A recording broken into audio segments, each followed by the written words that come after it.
Blog Talk Radio.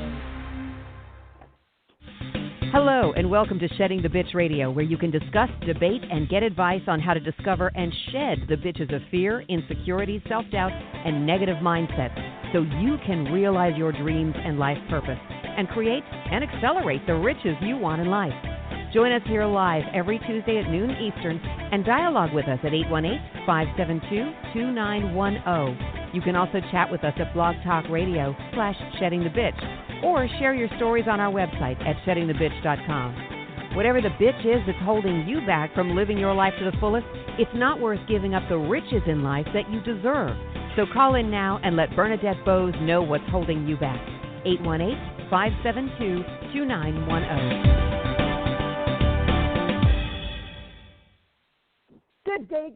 Good day, everyone. How are you on this wonderful Tuesday, November? We're, I guess, halfway through. So we're gearing up. The holidays are upon us. Holiday commercials are upon us. I saw my first dressed-up house for the holidays already. But I won't say a greeting. I won't say the holiday greeting just yet. I just feel it's way, way, way too early. But I hope you're having a wonderful, beautiful day. I have to tell you, it's. I was just telling Deborah, it is cold here in Atlanta. Hot Atlanta is frigid. I guess we're getting that cold flow. I'm not a meteorologist. I'm lost for the word I'm looking for. Coming down from Canada, so we went from like high 60s down to about 30, and this evening it's going to get into the low 20s, which many of you experience maybe more often than not, but here in Atlanta we typically do not, especially in November. But for all of those that are caught up in this, because I believe they said there's like 41 states that are under this severe cold, snow, wind advisory, please just stay safe. Just please stay safe. And to all of you dog owners who have your dogs outside in this frigid weather, shame on you. Bring them inside. There's a whole uproar on nextdoor.com about this puppy being left out on a patio all day and all night long. And people are about to go and snatch it from that patio along with the cops because it's just so unfair, so unfair. Don't have a pet if you can't take care of it. All right. I digress. But let me bring it back into the program. So I hope you are all having a wonderful, wonderful day, week, and month of November. We've had some great programs recently. We had our Ask Bernadette episode. I guess I want to say it was last week, and yet it just seems like it would have been a couple weeks ago. But Ask Bernadette. And we had a really engaging conversation with a caller. She had seen, and I had asked her, she called me afterwards. I offered a complimentary coaching session, which is offered up to anybody listening to the program, should you need some immediate help or support or whatever the case might be. But during our Ask Bernadette episode, it was promoted out there that we were going to be talking about boundaries. We were going to be talking about bad bosses and how to get them, coaching.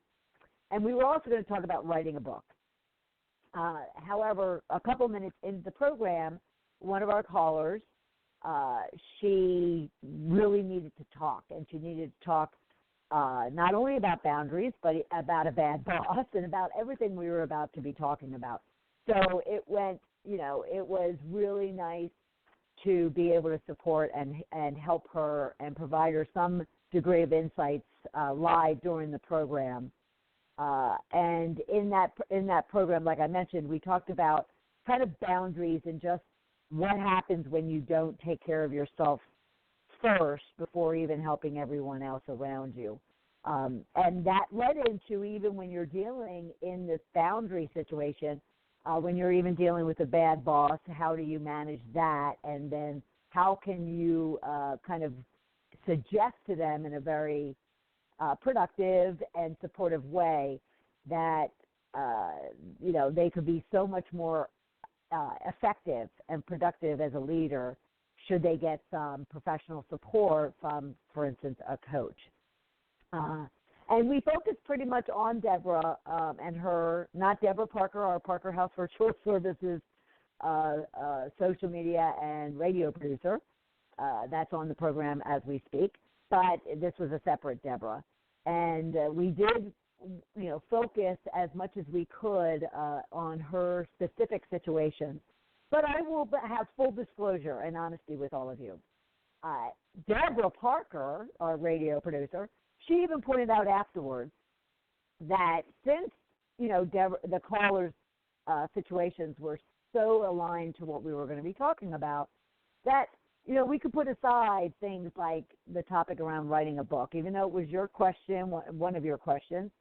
We could put that aside so we can really focus on and digging deep into Deborah's situation and, and allow the listeners to really hear the insights and the advice and the input and also her struggle, which many of you probably can relate to. And that was beautiful insight and feedback to me. And we can only learn and grow if we are open to listening to feedback such as that. So I will kind of focus on that as we move forward. A number of you prefer to just kind of listen and download and take it with you as opposed to join in on our conversations. Yet we always, I know Deborah and I would love it, for having you to call in. So I want you to know that if you do, then you're going to be our focus for the program because you are our focus for our community. And as much as we want to answer all the questions that are also given to us during the month, we'll do that. And so, for instance, next week, we're going to make a whole show around how to write a book because that was the question that really kind of got rushed and didn't get into that deeply. So next week's show is going to be all around that because one of our listeners and one of our community members had asked me it several weeks ago. And as much as I was able to provide her some in-depth, an hour-long, 90-minute-long conversation about it, I know there's many of you who, have considered writing a book for yourself. So thank you to everybody for a great Ask Bernadette episode. And you can always go to sheddingthebitch.com and download it there. You can go to blogtalkradio.com/sheddingthebitchradio, or you can go to Apple Podcasts and a number of other streaming services to download that program. And again, we talked about how to create boundaries, how to suggest to a bad boss that they could, benefit from some leadership coaching, and then briefly we got into how to write a book, but don't worry about it because we're going to cover it all next week. And we've had some other great discussions. We've talked about shedding the mental stigma, bitch, which was all around a hashtag stop the stigma around mental health. So that was a in-depth conversation around that. We've talked about confronting tough topics of life, like having deep conversations about dying or depression or abuse or suicide, and really ensuring that you're armed with some great questions and some great skills such as listening in order to really confront those difficult conversations, whether that is something you're dealing with or someone within your life. Today on the program, kind of stemming out of all of these discussions that we are having together on the program over the last 8 or 9 months of the year, we are talking about shedding the intimidation bitch. Now, this is a subject that it kind of gets swept under the rug and or it gets blended into a conversation around bullying, because bullying is a form of intimidation, whether it is in your personal life or at work. But intimidation takes takes a lot of turns. It's impacted in a lot of ways and impacts in a lot of ways. It also takes what I was trying to say earlier, and I'm stumbling over my words. It takes a lot of forms. So, for instance, one can be intimidated. One can be the intimidator, And then one can be where they're not really aware that they're intimidating other people, and they just might want to be aware of it, though, as you'll hear, I wouldn't want anybody to be changing their ways if it's not about them and it's about the other person who is feeling intimidated. So we kind of want to address all of that, and we want to make sure that you have tips and tools and techniques that you can use to either shed the intimidation bitch, address it, confront it, deal with it, and move on from it. Or if there's a chance that you are the intimidator, what do you need to do to shed it as well? Because trust me when I say, and I am proof in the pudding, that it does not serve you and it won't benefit you and it will bite you in the butt sooner or later. So we'll get into all of that. Now, based on our topic of intimidation, your rich question for today, which for those of you listening to the program for the first time, our rich question is a question posed to you specifically, grounding you in the topic that we're talking about today. So you might have joined the program and you're like, well, I'm not dealing with intimidation in my life. And yet at the same time, if it's not you, it could be somebody else. And if it's not you needing to address it, you could help someone else address it. So we want you to really not just kind of have your earbuds in or have your volume turned up and sitting in the background. We really want you engaged. So our rich questions kind of pose it to you so you can think about how the topic affects you, impacts you, influences you, so forth and so on. So our rich question for today is, what situation or behavior intimidates you? So think about it. Let your guard down. Let your pride down. Let your ego down. Because many of us don't want to admit and confess that we are easily intimidated. And if we're not easily intimidated, there are things that intimidate us. And yet, unless you do acknowledge that, even if it's just to yourself, then you're always going to find yourself in situations where you're being intimidated for some reason, shape, or form. And intimidation's all centered around fear. So we want to make sure that you are not living life in a fearful state of being.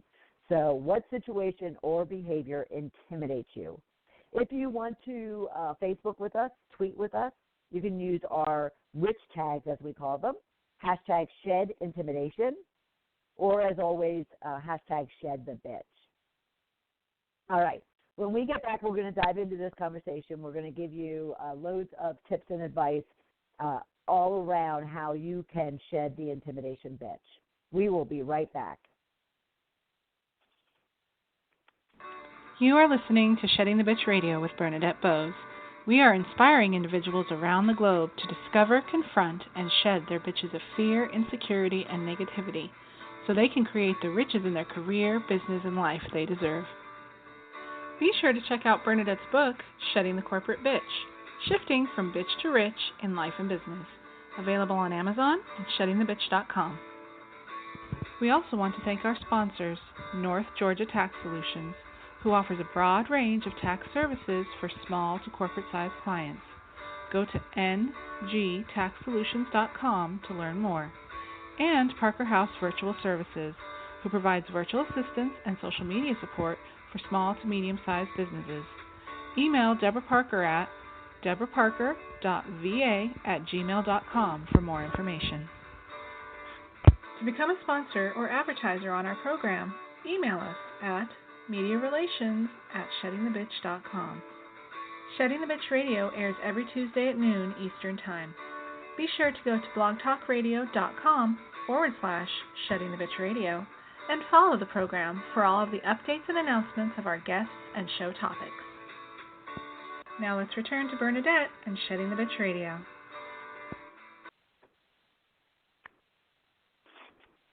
All right, everyone, welcome back. We are talking what to do to shed the intimidation bitch, and in all forms of intimidation. I found a very simple definition, explanation for intimidation on vocabulary.com. So you think about the word intimidate, and they go on to say, you can see timid in the middle of intimidate. And to be timid is to be frightened or to pull back from something. When you intimidate, you actually frighten or make someone afraid. So if you're the person being intimidated or you're the one intimidating people, knowingly, consciously, purposely, think about that. You frighten or make someone afraid. They go on to say, which I found very interesting, to frighten or make fearful is at the root of the verb intimidate. An animal might intimidate a smaller animal by baring its teeth. And a person can intimidate another by threatening to do something harmful. You can intimidate with mental or emotional bullying as well as with something physical. Now, my viewpoint as well is at the same time, you could be the person, as I mentioned, doing the intimidating, whether you're aware of it or not. So there's those three kind of forms of intimidation. There's the one that's being intimidated. There is the intimidator. And there's even someone that's intimidating other people, but they're not consciously aware of it or purposely doing it. And we'll talk about that as well. Now, how does one intimidate? What kind of behaviors fall under the category of intimidation? So for some just grounding here, we want to make sure everybody's on the same page because, again, your rich question is, what situation or behavior intimidates you? So I want you to be really thinking about it as far as how do these type of behaviors affect you? How do you respond to them? It's being curt, demeaning, or cruel to someone. It's judging, ridiculing, or insulting. You could be yelling or being very demanding. You could actually cause physical harm or threat. It could be emotional manipulation. Or it could be your physical mannerisms, just the way you're carrying yourself or someone else is carrying themselves. Minimizing you in front of others, finding fault in everything or anything that you do. Taking credit for your work is a form of intimidation because a lot of times people don't speak up. Sabotaging your work or setting you up to fail. And failing to establish goals, expectations, or measurements reasonably. And then once set, they don't assess them fairly. Now, as you can tell, there's a blend of kind of what I'll call personal, professional behavior someone can take on. And then there's obviously some purely professional ones that will happen at your workplace. So these things can happen at home. They can happen at school. They can happen online, as many of us experience. They can happen, obviously, in the workplace, in your relationships, whether it's your family, your friends, even a loved one. Maybe you're getting into a new relationship. Maybe you've been in the relationship. It can happen on the car lot, at a store. It can happen at a bank. People use psychological games in order for another person to feel fearful or frightened, timid, insecure. So they don't ask for what they want. They don't pursue their goals. They don't raise their hand. They don't step up and ask for a promotion. They won't, be the smartest person in the room, so forth and so on. So there's a lot of effects. There's a lot of emotions that can come up when it comes to, in any way, shape, or form, being intimidated, let alone being the one to intimidate. And we'll get into it in a second, but you're speaking to the pro here when it comes to being the intimidator, or at one time being the intimidator. So I'm also going to use my personal experiences to help you understand and then to address it. Now, this is a good segue into why would one intimidate? So why would one person purposely hurt or make fearful or frighten someone else?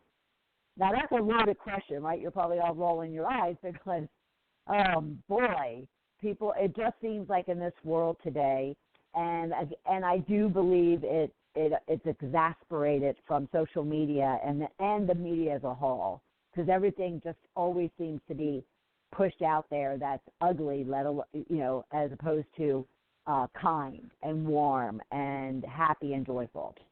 But there are people who purposely and consciously, spend their day wanting to intimidate another person. And the reason it truly is, and this is coming from me first, and then I'll, kind of add to that, but it's coming from purely their fears and insecurities about themselves, about their life, about where they are, about what they have and what they lack.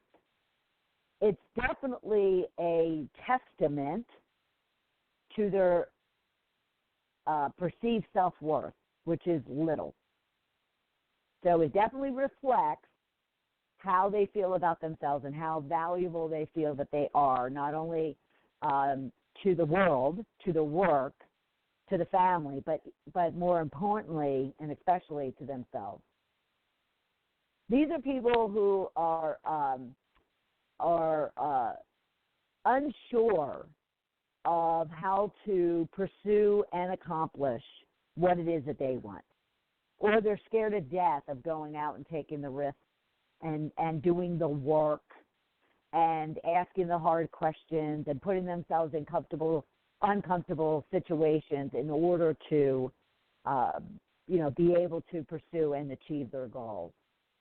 A lot of times, these individuals, they don't even sit down to write and define their goals and to admit to their goals because they're so intimidated internally to actually acknowledging them, because once they acknowledge them, they then are very conscious that if they don't do anything about it, then their self-worth goes down even further, is devalued even more so. As a result of all of that, they also don't want to see other people succeed, or they don't want other people to be goal-oriented, or they don't want them to be dream chasers. And majority of the time, the reason for that is they don't want someone to change. And this is a conversation that I have a lot with my clients, is that they're so fearful of someone changing, and if they change, if the other person changes, then where are they left? So if you've ever, put it in your head around and try to, think about whether you've experienced that if a friend went on and maybe she met the man of her dreams or the woman of her dreams, and and how did you feel about that? And then if she went on to marry and have children, or maybe a friend lost a whole bunch of weight and now she looks hot, and you're still struggling on a regular basis to do the same.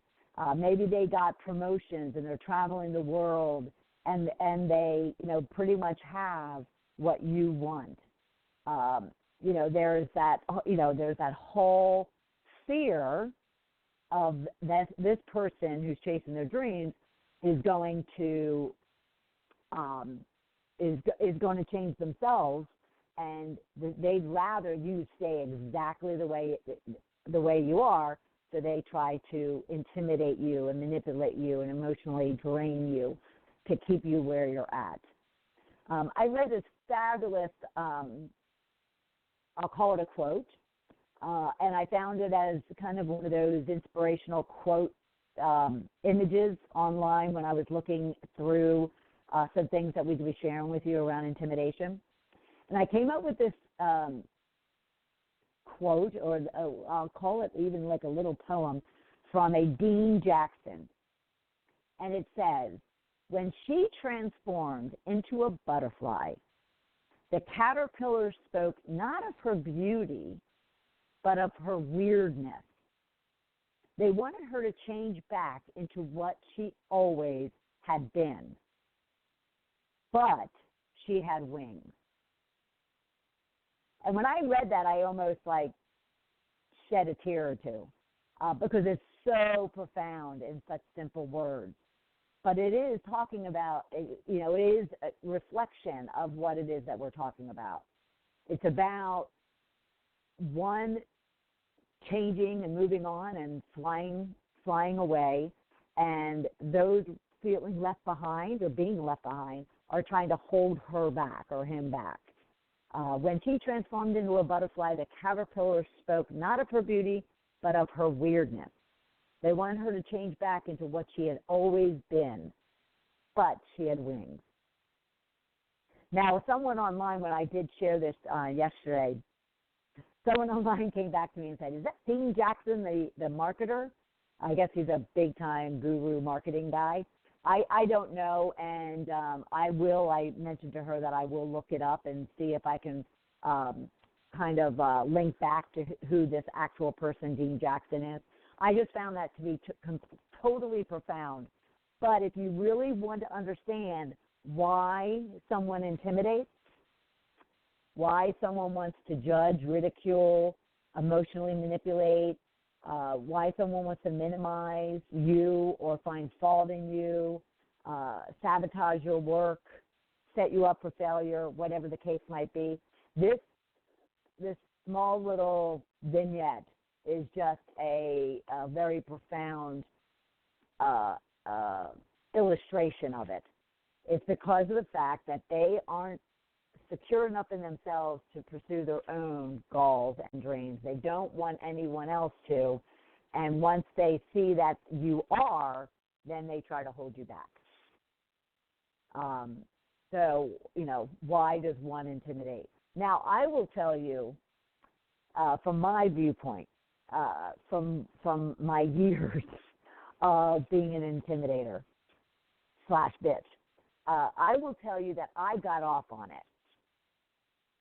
So now I want you to, as I explain this, I want you to kind of put yourself in a situation where you might have a really nasty boss, and or you just have someone around you that is extremely intimidating, extremely demanding, extremely curt, extremely demeaning.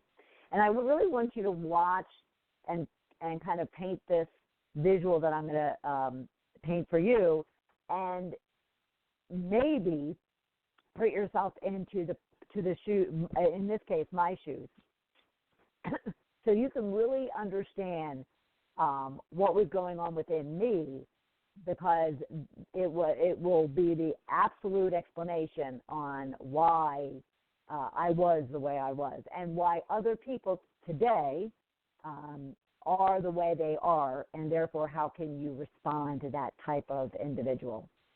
So I'll paint you just a couple of scenarios. One of them would be, I absolutely got off on intimidating people. I got off on seeing someone else squirm. I got off on walking into a room, whether it was a social event or a professional event, and maybe it was a meeting, a gathering of some sort, and I loved people kind of adjusting themselves, sitting up straight, sitting back, doing something because they're intimidated and they're fearful of my presence, of what I might do, what I might say, how I might treat them. I got off on when, socially I would go out, especially when it came to men, and just kind of overpowering them with cockiness, with attitude, with arrogance, with a lot of just, behavior that I just wanted to ensure that they understood that they couldn't get the better of me. I got off on going into restaurants or going into stores or shopping at, Nordstrom, and kind of bullying and pushing around the servers, the cash register people, the attendants, and being very demanding to them, expecting them to drop everything and take care of me. So you need to know and understand, if you want to understand intimidation and you want to understand those people that are doing it to you maybe, or maybe you are the person doing it. you need to understand they are well aware of the fact, going back to that vocabulary.com definition, that they are creating fear and they are creating timidness. Is that a word? And they are trying to frighten you. They are very aware of it. And if they're not consciously aware of it, if you listen to the program, you'll hear me every once in a while say, it sits on the surface. If it's not literally on the surface for that person, like it wasn't 100% of the time for me, but there was certainly times where I postured and positioned and prepared myself as I went about my world to intimidate. Because I thought it, and the persons who are doing it, maybe to you, are thinking that it gives them power. They are thinking that it gives them relevancy, that it gives them distinction. And it certainly does, at least distinction and distinction. Because you're being distinguished as something other than, what you want to be distinguished of, unless you truly do want to be a bitch and an intimidator. So you have to kind of envision that there are people walking around purposely doing that. You'll have, employees or maybe even your direct reports that they'll actually threaten, reporting you on something. They'll be demanding about what it is that they want, what it is that they're not getting. They'll try to sabotage your work. They'll judge, mock, or ridicule you in front of other people. Maybe you find somebody who dismisses your ideas in a group, steals your ideas, spreads rumors, or minimize your role in some way, shape, or form as a means of intimidation, as a means of keeping you in your place, as a means of just like that Dean Jackson vignette. They don't want you to change. They want you to stay exactly who you are, where you are, what you are, and when they see any opportunity to pull you back or push you down, they're going to do it. Sadly, I had a employee. I was in my early 30s. She was in her early 20s, right out of college. Smart, and just a really strong whippersnapper. I mean, I knew she was going places, and it could be, on my heel, but it was going to be under my heel, if I had anything to do with it back at this time. So this is like 20 years ago, and I intimidated, I bullied, I put this list down of the things that I try to do to keep her down and hold her back and keep her from moving forward. I did it. And so let me go on to explain and kind of expand on the why people are like this. Again, it's one's own insecurities, one's own fears, one's own lack of self-worth, one's own fear of intimidation, who is somebody who is intimidated by other people, who is intimidated by that young person who's up and coming, and they're going to take their job, or they're going to look better than they are, or they're going to get the bigger office. A peer maybe gets the bigger office.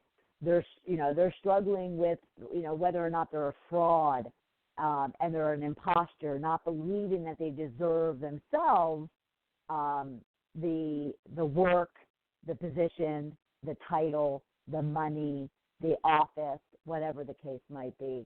And they can be consumed by it. And I will tell you, I was personally consumed by it. I was consumed over, all kinds of insecurities and doubts about myself. And while at the same time, knowing and believing that I was really good at what I did. And I was very valued for the work that I did. And I put my clients first, and I put my teams first, but my client came first before my teams did. So there's this kind of struggle going on.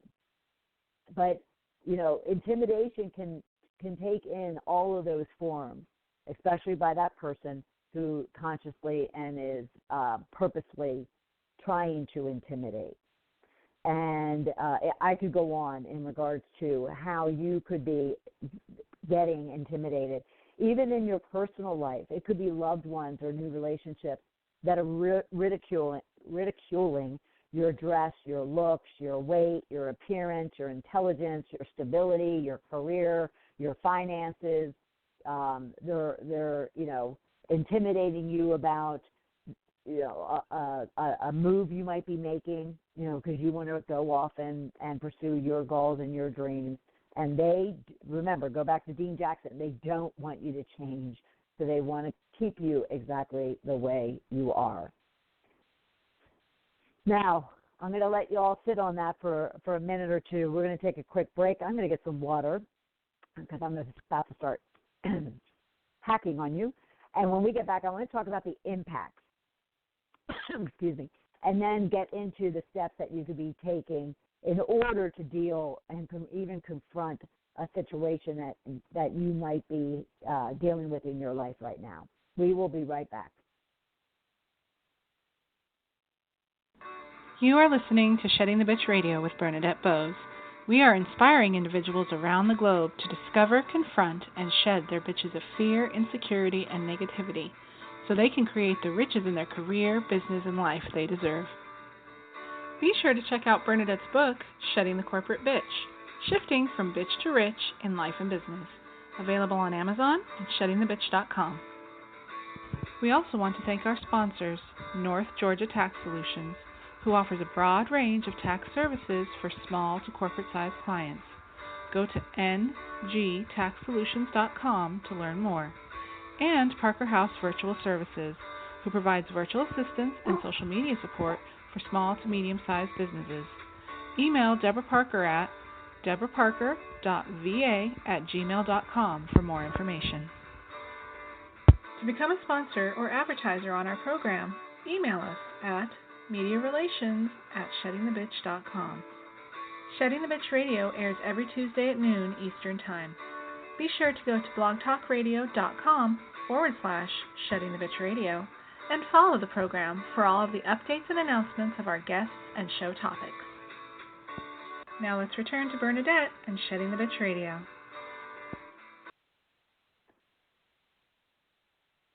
Welcome back, everyone. We are talking how to shed the intimidation bitch. Because it can get ugly and it can have one hell of an impact on all areas of your life. So let's talk about those impacts. Some people are like, well, I'm not easily intimidated, or I am very, very, easily intimidated to where it just, drains every ounce of energy out of me. And both of those situations and both of those impacts are accurate, because it can start eating at your confidence and your own self-worth. Even if you walked into a situation, walked into a new job, walked into a relationship, and you were confident and secure and optimistic and determined and persistent, and had all and valued yourself greatly, knew who you were, all of a sudden someone comes along and starts eating away at that. And it's a slow process. Sometimes it's a full-on hurricane or tornado, but most of the time it's this slow draining of your soul. But it can continue to impact your attitude, your mood, your focus, your clarity, your productivity, whether that is at work or at home. It can certainly start impacting your health, mentally, physically, spiritually, emotionally. Next thing you know, people are drinking too much, popping pills too much, hurting themselves too much, working out too much, just to kind of handle the pain and the fear. It can even start impacting yourself financially.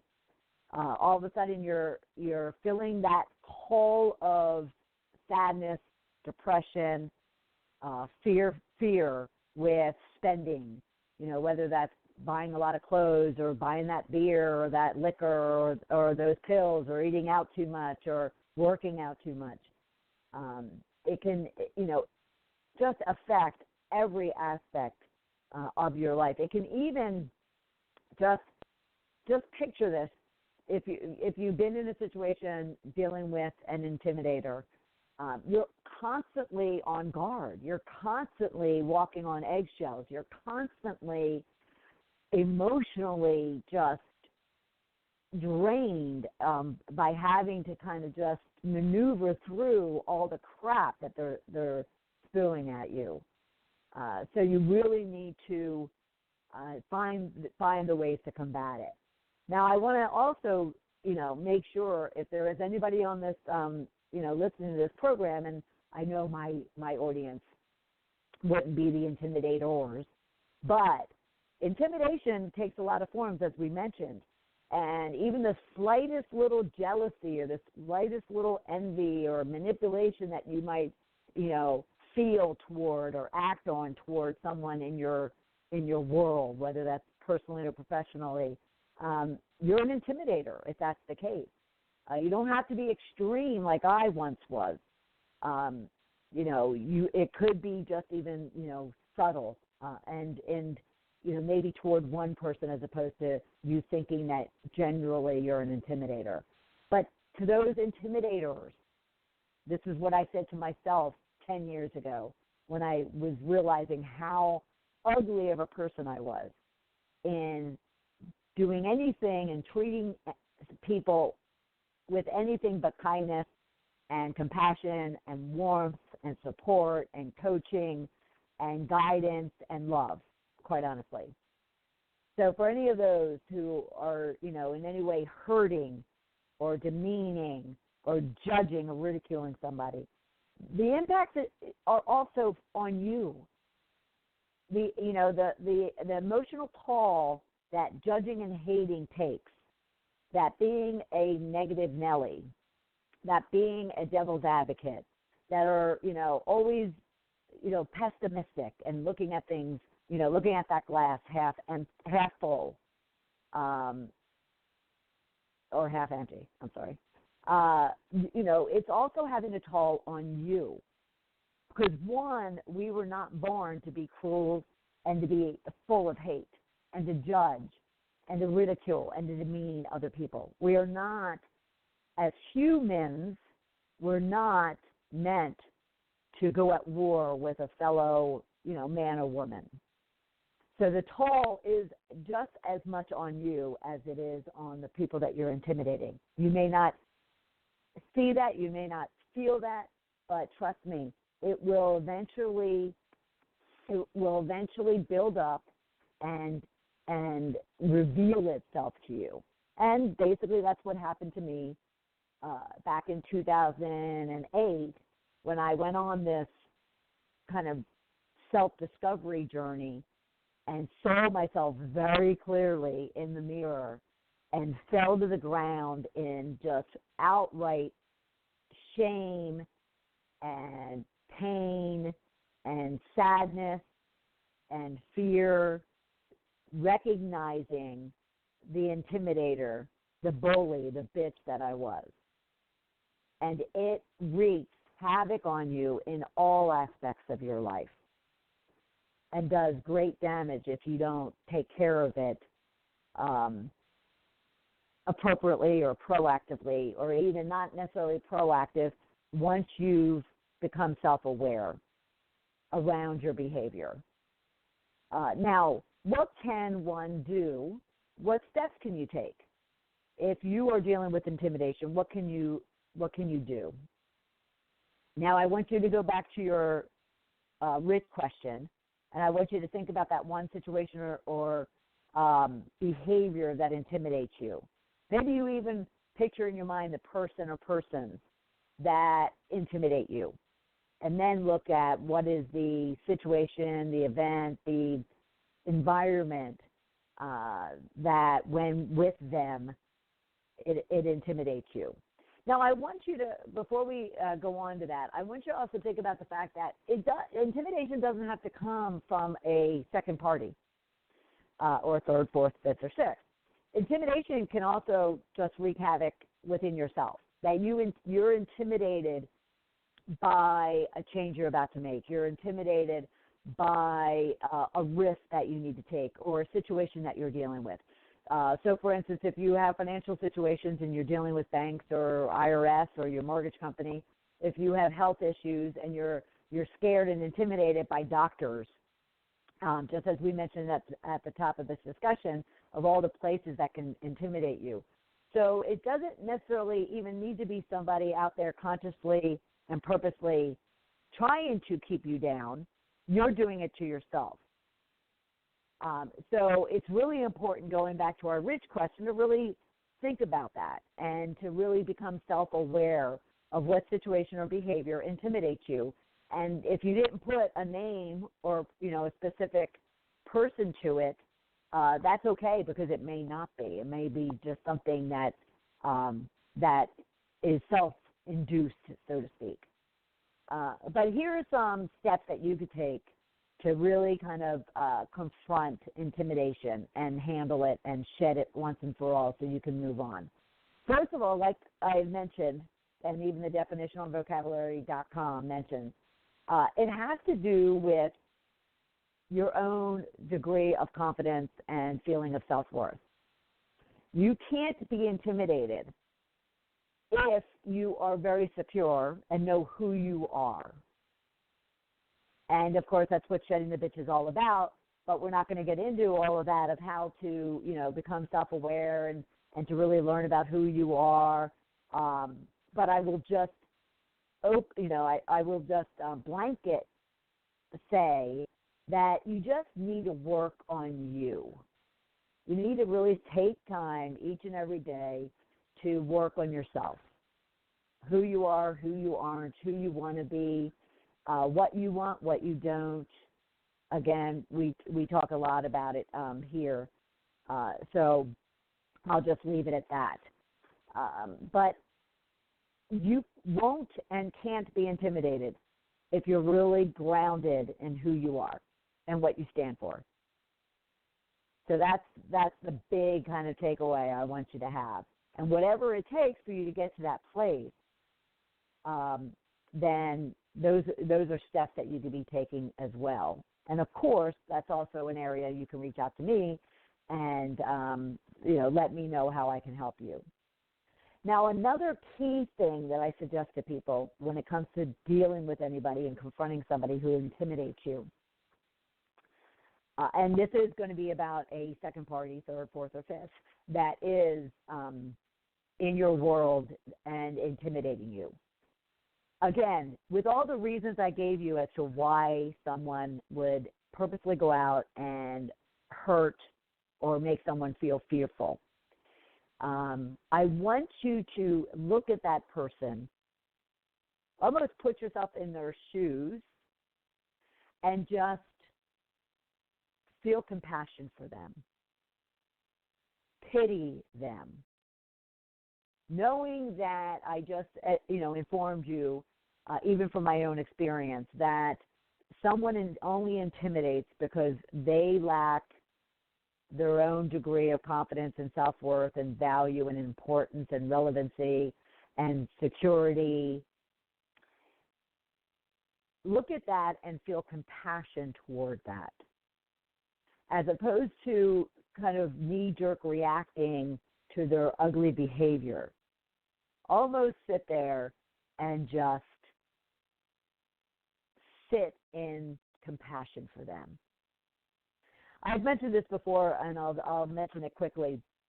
I was dealing with a situation. It wasn't someone necessarily intimidating me. It was more so that they just weren't good for me. They weren't serving my spirit and my heart well. They were negative. They were manipulative. They were a number of things that do fall on this list. But if I would never have said that they intimidated me, but long story short, I decided to, and this was actually during my early shedding years, I went to a hypnotherapist that I happened to meet out at a out at a business event. So I decided to sit down with Nancy and just talk to her about it. And this was her advice. As corny as it sounded, I'm going to tell you right now, but worked. She didn't use the words I'm using with you, pity, compassion. She just simply said, the next time this person comes into your world, so to speak, whether that's a phone call or an email or coming face to face out in an event or whatnot, she said, just simply start saying to yourself, I love you, I love you, I love you, I love you, I love you, I love you, I love you.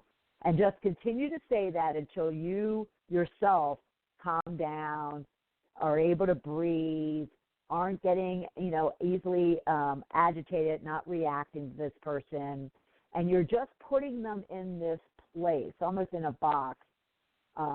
And she didn't use the words compassion, but basically she's saying, and you're feeling compassion for this person. And I thought that was a bunch of hogwash. I walked away 5 minutes after I leave this appointment, no lie. This individual happens to call me. And as I'm looking at my phone and her number coming across, I said hello, and the next thing you know, I'm saying to myself, I love you, I love you, I love you, I love you, I love you. And I couldn't believe the shift that created within myself. It allowed me to kind of take deep breaths, to be calm, to feel compassion toward this person, and actually handle that conversation. And even in that conversation, the sky, I'm saying the sky's blue, and she's saying the sky's black, and I'm saying it's a beautiful day, and she's saying no, it's ugly. I just allowed myself to kind of put myself in her shoes and feel compassion toward her. So if that helps you in any way, shape, or form, that is something. Thank you, Nancy, very much for that single piece of advice, 10 years ago, because I still use it today. Now, then you have to kind of get more practical, what I'll call practical, and that is, okay, fine, Bernadette, but 5 minutes from now, I'm going to stop listening to this program while I'm at lunch break, and I have to go back into this environment with this person. Well, then you really need to do some preparation. You need to, kind of do some planning. You need to first, what I would always suggest, and we've talked about visualization in the past, you need to mentally prepare yourself for going back into that environment with that person.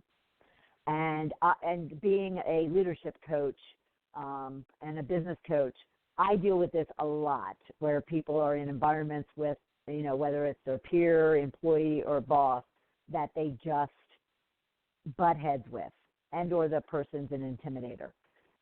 You need to kind of always mentally prepare yourself for putting yourself into that situation.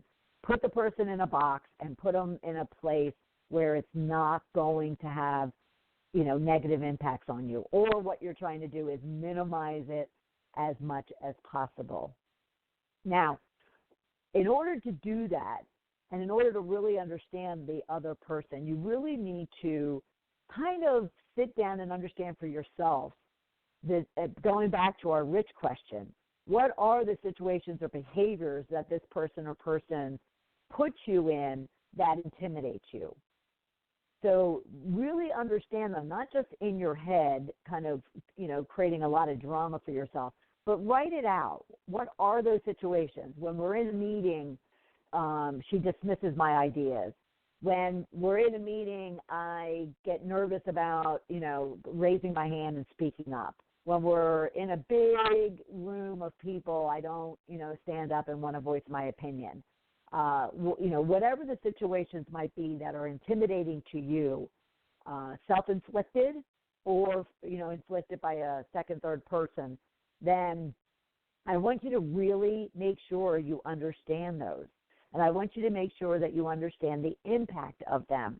Because if you really get down to the situations and events that create the intimidation and the feelings and impacts that you're having toward them, you're going to come to a conclusion like, oh crap, I don't want to be dealing with this. And there is a way to address it. Now, what you could do as well, for those of you in the business environment, maybe dealing with, an employee, a peer, or a boss, you could go to someone who knows that person and confide in them and ask them for advice. You don't want to go to them and bitch and complain and whine. They might go right to that person, and a lot of intimidators love the fact that now you're going looking and spewing how much they're impacting you, and they're just going to escalate their intimidation. So what you really want to do is you want to just learn about the person. You want to learn what motivates that individual. You want to learn what their goals and agendas are. So majority of the time, my clients deal with a boss who has great ambition, a lot of goals to rise up in the company. Well, I am here to tell you, they will never make it. They think it's working for them today. They won't make it to where they want to go, because someone's eventually going to get sick and tired of that type of behavior, and they're going to let that person go. And they're not even going to give them the support of having a leadership coach or having training or education or anything like that. So you want to find out what their motivations and goals and ambitions are, and you want to kind of feed into it. You want to support it, so to speak. So, for instance, a conversation could go like, if and it's a much more involved, but you're going to create a plan for communicating to that person, and really kind of providing them coaching, so to speak, while making suggestions to them, letting them know that, Joe, I see that your main goal here is to advance to, senior director, but yet I'm concerned for you that, the team is feeling a lot of, not injustice, but I'm concerned that the way you're going about managing your team and uplifting your team, or the lack of developing your team, training your team, supporting your team, is going to have a bad reflection on you wanting to go and get that job. I'm concerned that if someone were to suggest that you had a 360 assessment done, I'm concerned for you, what some of your employees or your peers are going to say about you, which could impact you getting that job. You just want to feed into what motivates them. You might even learn that there is something going on in their personal life that you then can be compassionate toward and supportive of, and get that direct, firm discussion with them that I just need to let you know and give you some observations that I'm sorry for the things that are going on the outside, but they're severely and negatively impacting everything going on in the inside, and the team is just not wanting to step up and support you. There's a lot of different ways that you can go about having a direct, firm conversation. You definitely want to recognize that words matter in these situations. What you say, how you react, how you behave yourself. And you could be setting yourself up, I call it like acting, to have a posture and have a behavior and have a stance about yourself that also puts them off, as far as you not being timid, you not being, insecure, that kind of thing. And if you're, the one doing the intimidating, shame on you. Spend time learning about yourself. Recognize that fact that someday it's going to backfire. And definitely reach out to me, or even get my book, Shedding the Corporate Bitch, and you'll learn about the impact that will have on you, not only in the short term, but definitely in the long term. Wow, there was more that we can cover, and I will be sure to put all of this in a blog post for all of you. But again, don't hesitate to reach out to me. And next week we are going to dive deep into the subject of how to write a book. But until then, I hope all of you have a rich and prosperous week and shed that intimidation bitch. We'll talk to you next week. Thank you for listening to Shedding the Bitch Radio with Bernadette Boas. Join Bernadette every Tuesday at noon Eastern as she helps you shift your bitches to riches. And the dialogue is always going on at sheddingthebitch.com. See you next week.